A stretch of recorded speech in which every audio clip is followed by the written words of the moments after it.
இதோ ஆதாரம் என்னங்க ஆதாரம்? 1 2 இல்ல 10 ஆதாரம் வச்சிருக்கோம் நாங்க. எல்லாத்தையும் ஒண்ணு ஒண்ணா விட்டா இந்த ஆளோட வண்டவாளம்லாம் தண்டவாளம் ஏறிடும் அப்படின்னு வந்து இப்போ வாக்கியம் அப்படியே பேச பேச பேச அப்படியே ஷாக் ஆகி, ஐயோ இவங்க சொல்றதெல்லாம் பொய் பொய் பொய் அப்படின்னு சரவணன் கத்துறாரு. கத்தும் பொழுதே வந்து எல்லாத்தையும் நாங்கள் தெளிவாக சொல்லிட்டோம். இதுக்கப்புறம் நாங்கள் அந்த ஆள் மேலே கிரிமினல் கேஸ் கூட கொடுக்கறதுக்கு ரெடியாக இருக்கோம். அதுவும் முக்கியமாக இவர் செஞ்சதுலேயே ஒரு மோசமான காரியத்தை பற்றி சொன்னால் அந்த மொத்த கோர்ட்டுமே ஆடி போயிடும் அப்படின்னு பாக்கியம் திருப்பி பேசுகிறாங்க. பேசும்பொழுது அம்மா அம்மா அப்படின்னு பக்கத்துலேருந்து லைட்டாக தங்கமயில் அடிக்கிறாங்க. பெசாமர்ரி அப்படிங்கிறாங்க. அப்படிங்கும்பொழுது தான் வந்து பார்த்தீங்கன்னா இந்த ப்ரெடிக்ஷனில் இப்போ வீடு பூந்து எல்லாரும் வந்து இந்த பாருங்க உங்கள் பையன் வந்து இன்னொரு பொண்ணோட ஊர் சுற்றிக்கிட்டு இருக்கான், பொறுக்கி பேரை பெற்று வச்சிருக்கீங்க அப்படின்னு சொன்னதுக்கப்புறமா தான் பலார்னு அற வாங்குறாரு இந்த பக்கமாக வந்து தங்கமயிலோட அப்பா. அவர் அற வாங்குறத பார்த்த உடனே வந்து எல்லாரும் ஷாக்காகி ஏன்னா வேணாண்ணா அவர் விடாமல் 5 அடி பலார் விடுறாரு.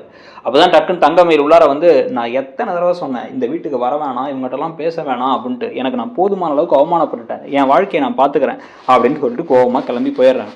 கிளம்பி போனதுக்கப்புறமா தான் வந்து பார்த்தீங்க அப்படின்னா வந்து வீட்டுக்கு போயிட்டு அவங்க என் பிள்ளை என் வயிற்ற வளர்கிற குழந்தை என்ன இந்த குடும்பத்தையே கூட நான் சம்பாதிச்சு நான் பார்த்துக்கிறேன், என்னால் முடிஞ்ச வரைக்கும் நான் பண்ணுறேன், தயவு செஞ்சு விட்டுருங்க, இனிமேல் அங்கே போய் பேசாதீங்க, அவங்க கிட்டக்க எதையும் சொல்லாதீங்க, அனுதாபத்தால் எனக்கு எதுவும் வேணாம் அப்படின்னு சொல்லிக்கிட்டு இருக்க. அவங்க சொல்லி கிளம்பி போனதுக்கப்புறமா தான் என்ன ஆகுது அப்படின்னா வந்து மீனா வீட்டுக்கே வராங்க.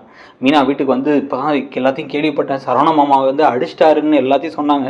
ஆனால் வந்து தயவு செஞ்சு இதெல்லாம் வந்து நீங்கள் எதுக்கு அங்கே போகிறீங்க, நான் உங்களுக்கு எத்தனை தடவை சொல்கிறேன், கொஞ்சம் பொறுமையாக தான் இருங்க, அக்கா சொல்கிறத கேளுங்க அப்படின்னா, நீ பேசாமல் இருமா, நான் என்ன பண்ணுங்க அதை முடிவு பண்ணிட்டேன் அப்படின்ட்டு அந்த லாயருக்கு கால் பண்ணியா அப்படிங்கிறாங்க. லாயருக்கு கால் பண்ணி ஏதோ பேசுகிறாங்க, பேசி முடிச்சதுக்கப்புறம் இந்த பக்கம் மீனா போய் கெஞ்சி பார்க்குறாங்க வேணான்ட்டு. ஆனால் கேட்கவே இல்லை. அவங்க கேட்காம வந்து அது இதுன்னு ஏதோ பேசிகிட்டே இருக்காங்க. எல்லாமே நமக்கு என்னென்னு காமிக்காமல் சைலண்ட்லேயே இருக்கு. டக்குன்னு வந்து பார்த்தீங்க அப்படின்னா வந்து அடுத்த நாள் இப்போ கடையில் இருக்க சரவணனும் பாண்டியனும் பேசிகிட்டு இருக்காங்க. எதுக்குடா சரவணா கை ஓமனை, ஏண்டா அவர் என்ன இருந்தாலும் வயசில் பெரிய மனுஷன், மாமனாராக இருந்திருக்காரு அப்படின்னாப்பா, அந்த ஆள்லாம் வந்து ஒரு மரியாதையான ஆள் கிடையாதுப்பா, வயசுக்கும் வந்து மரியாதைக்கு சம்மந்தம் இல்லைல்ல, அவங்க நடந்துக்கிற விதத்தில் தானே இருக்குது. அந்த ஆள் இந்த கடையில் இருந்துட்டு கடையில் அத்தனை தடவை திருடி இருக்காருப்பா. திருடினது மட்டும் இல்லாமல் அன்னைக்கு ஒரு நாள் 10,000 ரூபாய் ஒரு ஆள்கிட்ட வந்து வாங்கிட்டு அதை இவரே தான் எடுத்து பாக்கெட்டில் போட்டு போயிருக்காரு. அந்த மாதிரி எத்தனையோ திருட்டு வேலை பண்ணது மட்டும் இல்லாமல் வீட்டில் மளிகை ஜாமான் தூக்கிட்டு போகிறது, இங்கே கடையில் ஆள் இல்லாத போது மாமாவை கஷ்டப்படுத்துறது, மாமா அந்த கடையை விட்டு போனதுக்கான முக்கியமான காரணமே அந்த ஆள் தான். அது எல்லாமே எனக்கு ஆத்திரமா இருந்துச்சு. அது இல்லாம தான் வந்து பாத்தீங்க அப்படின்னா வந்து இப்ப வீடு வந்து என்ன பொறுக்கின்னு சொல்லி பேசுறாரு. அந்த அவரு அந்த குடும்பம் அவங்க செஞ்ச காரியம், நம்ம அம்மாவை உங்களெல்லாம் கஷ்டப்படுறது, இதெல்லாம் எனக்கு இன்னைக்கு வரைக்குமே அவ்வளோ கோவம் வருது. ஜெயிலில் போலீஸ் ஸ்டேஷன்ல உட்கார வச்சு எவ்வளோ பிரச்சனை பார்த்துட்டோம் நம்ம. இதுக்கப்புறமா வந்து அந்த ஆள் ஓவரா பேசினா எப்படி சும்மா இருக்கிறது அப்படிங்கும் போது ஏன்டா அந்த அஞ்சலி அப்படின்னா, அஞ்சலி எனக்கு இப்போ ஃப்ரெண்டு தான்ப்பா, ஆனால் நான் இன்னும் அந்த மாதிரிலாம் வாழ்க்கையில் எதையும் யோசிக்கல, அப்படி உங்கள்கிட்ட கேட்காம இதையும் நான் யோசிக்கவும் மாட்டேன்னு உங்களுக்கு தெரியும். ஒருவேளை டிவோர்ஸ் கிடைச்சதுக்கப்புறம் அஞ்சலிக்கும் அது ஓகேன்னு பட்டுச்சுன்னா, நீங்கள் உங்களுக்கு ஓகேன்னு சொன்னீங்கன்னா நான் வேணா வந்து அதுக்கு வந்து ஒத்துப்பேன். ஆனால் வந்து இப்போதைக்கு என் மனசில் வந்து அதை பற்றிலாம் நான் அவ்வளோ யோசிக்கலப்பா. இப்போதைக்கு நான் யோசிக்கிறது இந்த டிவோர்ஸ் எப்படியாச்சும் கிடைக்கணுங்கிறது மட்டும்தான். என்னால் அவ கூட சேர்ந்து வாழ்ந்துட முடியாது, ஏதாச்சும் ஒரு பொய் காரணத்தை சொல்லி அவள் வந்துருவாளோன்னு பயமாக இருக்குது அப்படின்னு சொல்லிட்டு இருக்கும் போது கரெக்டாக இப்போ கோர்ட்லேருந்து ஹியரிங்க்கு கூப்பிட்றாங்க. ஹியரிங்க்கு வந்து திடீர்னு ஏதோ அவங்க கேஸை வந்து திருப்பி ஒரு அப்பீல் ஒன்று ஃபைல் பண்ணியிருக்காங்க. உடனே வந்து நாளைக்கே வந்து ஹியரிங்க்கு வரணும் அப்படிங்கிறாங்க. என்னாச்சு சொன்னல்லப்பா, இவங்க விடவே மாட்டானுங்க, ஏதாச்சும் பிரச்சனை பண்ணிட்டே இருப்பாங்க அப்படின்னு கிளம்பி மொத்தமாக எல்லாரும் போகும் பொழுதே வந்து பார்த்தீங்க அப்படின்னா வந்து மீனாவும் அங்கே வராங்க. மீனா வந்தவங்க அந்த பக்கம் தங்கமயில் நடந்து போயிட்டு இருக்க. தங்கமயில் அக்கா என்னக்கா இதெல்லாம் தேவையில்லாத வேலைக்கா அப்படின்னு அங்கே போய் பேச, நான் சொன்னால் கேட்க மாட்டுறாங்க மீனா, இந்த மாதிரி தேவையில்லாத வேலையை செஞ்சுருக்காங்க, நானே பேசாமல் கோர்ட்டில் போயிட்டு எனக்கு எதுவுமே வேணான்னு சொல்லிடலான் இருக்கேன், எனக்கு டிவோர்ஸை கொடுத்துருங்கன்னே சொல்லிடலான் இருக்கேன் அப்படின்னோடனே, அக்கா நீங்கள் அவசரப்படாதீங்க அப்படிங்கிறாங்க மீனா. இதை கரெக்டாக இவங்க பேசிக்கிட்டு இருக்கும் போதே கோமதி ஆட்டோ விட்டு இறங்கி, என்ன மீனா உன் அக்காவோட நல்லா விசாரிச்சு நல்லா சந்தோஷமா இருக்கியா, அந்த பக்கமே இல்லை, இந்த பக்கம் வராது அப்படின்னா, ஐயோ அத்தை அப்படி இல்லை அத்தை, அவங்க பாவம் அத்தை அப்படின்னா, எது வீடுக்கு வந்து என் பிள்ளைய பொறுக்கின்னு சொன்னவங்கலாம் வந்து நல்லவங்க, ஆனால் வந்து நம்மளை ஏமாற்றி போலீஸ் ஸ்டேஷனில் உட்கார வச்சவங்களாம் நல்லவங்க, உன் மேலே ஒரு கம்ப்ளைண்ட் கொடுக்கலங்கிறதுக்காக மற்றவங்கெல்லாம் கெட்டவங்க அப்படின்னு வந்து பேசினோன்னா, ஐயோ அப்படி இல்லை அத்தை அப்படிங்கும் போது எல்லாரும் வந்துட்டாங்க. இப்போ எல்லாருமே வந்து டக்குன்னு ஹியரிங்க்கு உள்ளார போகலாம் அப்படின்னு கிளம்பி உள்ளார போகும் பொழுதே வந்து இப்போ இந்த அம்மா வந்து அங்கங்கே அந்த லாயர்கிட்ட அப்படியே பாக்கியம் பேசுகிறத எல்லாரும் பார்க்குறாங்க. என்ன இந்த அம்மா அவ்வளோ சீரியஸாக பேசுது அப்படின்னா என்னென்னவோ காரணம் சொல்கிறாங்க.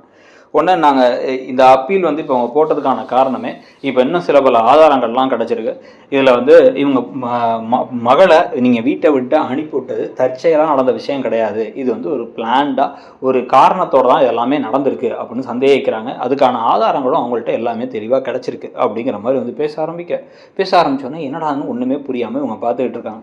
பார்த்துக்கிட்டு இருக்கும் பொழுதே வந்து இதோட முதல் இது புள்ளி எங்கே ஆரம்பிக்குது அப்படின்னா, இந்த சரவணன் அப்படிங்கிறவர் ஒரு பொண்ணை காதலிச்சிருக்காரு. ஆனால் அவங்க அப்பா அந்த கல்யாணத்துக்கு ஒத்துக்கல. அதனால இப்போ வேற வழி இல்லாமல் விருப்பம் இல்லாமல் ஒரு கல்யாணத்தை பண்ணியிருக்காரு. பண்ணதுலேருந்தே வந்து அந்த மனைவியை ஒழுங்காக வச்சுக்காம எப்பயுமே மற்ற மருமகளுக்கு கிடைக்கக்கூடிய விஷயங்கள்லாம் எதுவுமே கிடைக்காம நோகடிச்சுட்டு தான் இருந்திருக்காங்க.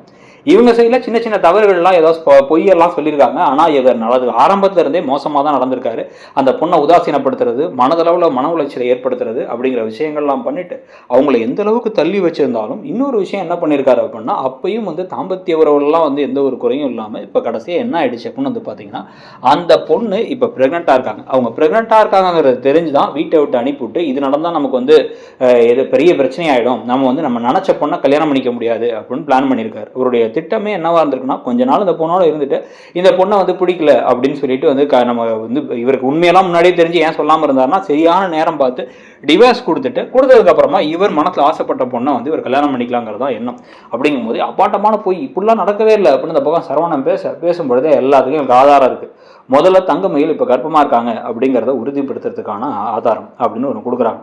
கொடுத்தவொடனே பார்த்தா ஸ்கேன் ரிப்போர்ட்டெல்லாம் எடுத்து வச்சு பார்த்தா அவங்க ப்ரெக்னெண்ட்டாக தான் இருக்காங்க அப்படிங்கிறத சொல்லும் பொழுதே வந்து இது வந்து இந்த டாக்டரே சைன் பண்ணியிருக்காங்க. டாக்டருக்கு வேறு நம்ம சொல்லி அனுப்பியிருக்கோம்.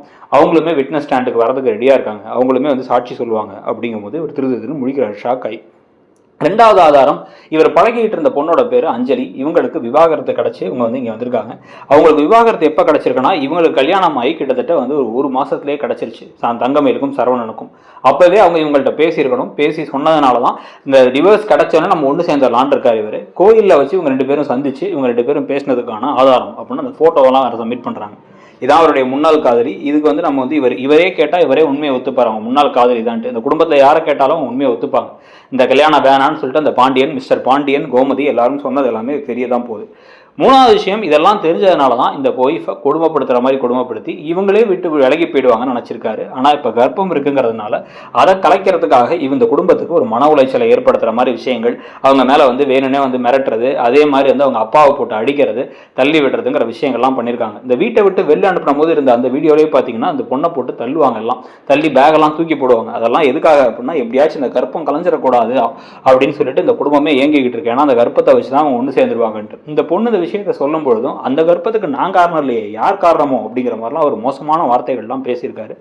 அதுக்குமே வந்து இப்போ நீங்கள் ஒரு டிஎன்ஏ டெஸ்ட் எடுத்தால் அது வந்து நிரூபித்து இந்த எல்லா வகையிலுமே வந்து பார்த்தீங்கன்னா ஒரு பிளான்டான விஷயம் தான். இவருடைய தவறுகளை உணர்ந்து இனிமே இப்படி செய்ய மாட்டேன்னு வாக்குறுதி கொடுத்தா தங்கமயில் திருப்பி சரவணனோட சேர்ந்து வாழ்றதுக்கு ரெடியாக இருக்காங்க. இல்லைனா அதை கிரிமினல் கேஸாக மாற்றி மனசுக்குள்ளார ஒரு பெரிய வன்மத்தோட ஒரு பிளானோட தான் இதெல்லாம் பண்ணியிருக்காங்க, எங்களால் நிரூபிக்க முடியும். இதுக்காக வந்து நீங்கள் வந்து ஒரு ஃபோர்ஜரி பண்ணார், ஃப்ராடுன்னு சொல்லிட்டு இவர் மேலே கேஸ் கொடுக்கறதுக்கும் அந்த குடும்பம் ரெடியாக இருக்குது அப்படின்னு சொல்லும் பொழுதே அப்படி ஷாக்காக பார்க்குறாரு இப்போ சரவணன். இந்த சமயத்தில் ஜட்ஜி வந்து சேர்ந்து தான் திருப்பி வாழணும்னு சொல்ல போகிறாங்களா, நீங்கள் என்ன நினைக்கிறீங்க, அந்த கதை போகும் விதம் குறித்து உங்களுடைய கருத்து என்னங்கிறத சொல்லிட்டு அப்படியே மறக்காம இடம்பொருள் சேனலையும் சப்ஸ்கிரைப் பண்ணிக்கோங்க. தேங்க்யூ.